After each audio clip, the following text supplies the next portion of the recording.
Esses caras degradalizantes são imperdíveis. Uma regra do futebol, Rodrigo Dourado, que o Inter tem que ter um pênalti por partida, pelo menos, né? Isso aí deixa pros torcedores, né?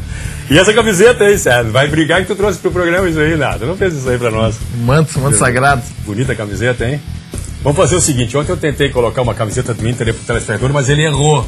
O goleiro era o Bruno Grassi. Eu fiz a mesma coisa que eu fiz com o Grêmio aí, com a Fernanda, todo mundo, nossa produção. E o cidadão não lembrou. Não tinha o Rodrigo Dourado para ajudar, né?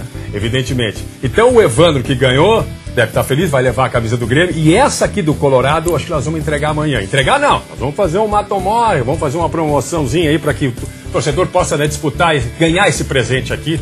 O Rodrigo Dourado nos trouxe. E ele vai autografar também. Faz isso pra gente? Claro. Tá com namorada, tico-tico no fubá, como é que tá? É? É bonita ela? É, muito bonita. De 0 a 10 a nota da namorada. 10. 10? Como é o nome dela? Luciana. Barbaridade, Luciana. Imagina, é muito assediado na rua quando tu anda, já te reconhece, shopping, tu tá caminhando ali, tu caminha meio mascarado, com as pernas meio cambotas assim, não? Não. Humildade, pé no chão. Mas a turma já te reconhece, esse aí é o Rodrigo Dourado do Internacional. Agora que estão reconhecendo mais. Eles não reconheciam muito, agora...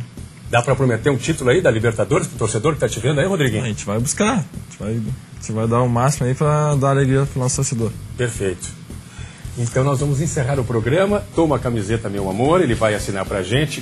E eu vou te presentear com os biscoitos verdes lá da tua terra, de Pelotas, isso aí, sabia? Verdade. Então, obrigado. Tu tem que mandar beijo, olha ali pra... Como é o nome da namorada mesmo?